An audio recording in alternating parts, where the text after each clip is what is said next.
Şəkeraylı, Zəki İslamın burada kitabını gördüm, Zəki yadıma düşdü, Sərdar da sifariş elədi. Deyir, 100 xınala boz serçəni, kəhri olub səkə bilməz, həqiqətin təməlini milyon insan sökə bilməz. İnsan oğlu hüşlərindən, hesab çəkər öz sərindən, fərsiz oğul yurt yerindən bircə kümə tikə bilməz. İqbalım da bir hünərdir, baxdım mənə sinə gəldi, Zəki İslam çəkən dərdi ilə heç kim çəkə bilməz. Sağ olun. Niskildə yaşayıb, vətəndən ayrı yaşayıb, dünyasını dəyişən Hüseyin Cavandan bir şeir oxuyaq, hamıza can sağ olun.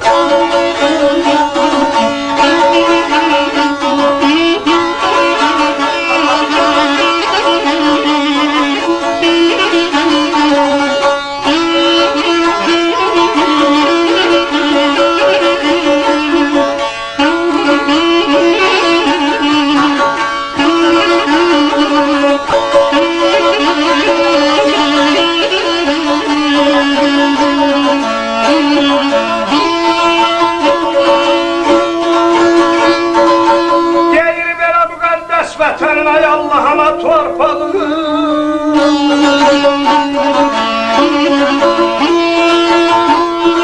evladım belə yere görsəm ölmərəm yeri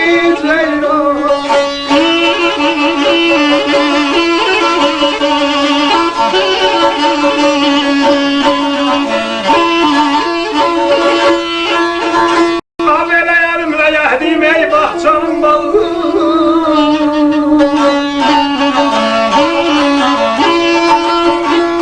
solmaz güller niye dersem ay ölmem ben kadana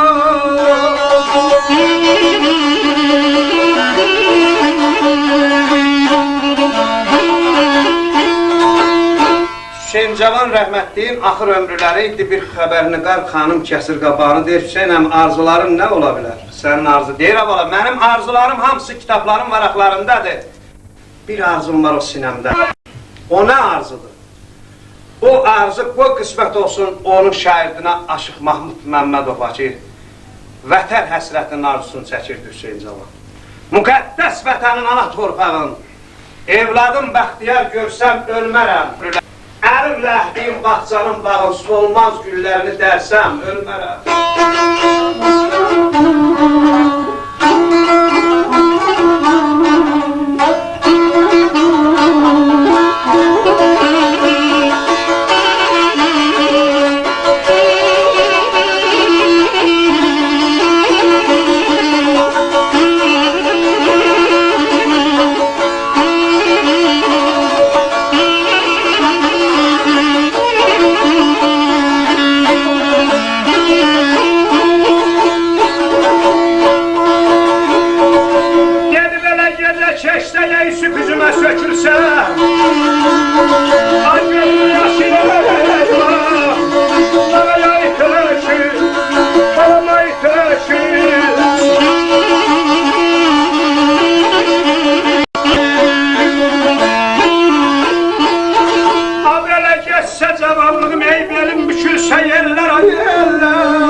Keçsə, süt üzümə sökülsə, gözüm yaşı varaqlara tökülsə, geçsə cavanlığım belim bükülsə, vətən səfasını sürsəm, ölmərəm. Aşıq ədəbiyyatımıza Hüseyin Cavan böyük iftixardır. Mən vərəqləyirəm, heç aşıqda görmürəm 28 kitabı qalsın özündən sonra.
kederli ey dertli Təbrizə Hüseynəm borcumu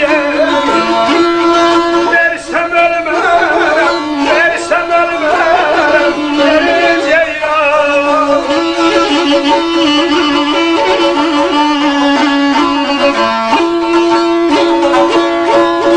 Tufanlı günlərlə gəlsəm üzüzə Baş əybəq yarət çökmərəm dizə Qüssəli kədərli dəxtli Təbrizə Hüseynəm borcumu versəm ölmərəm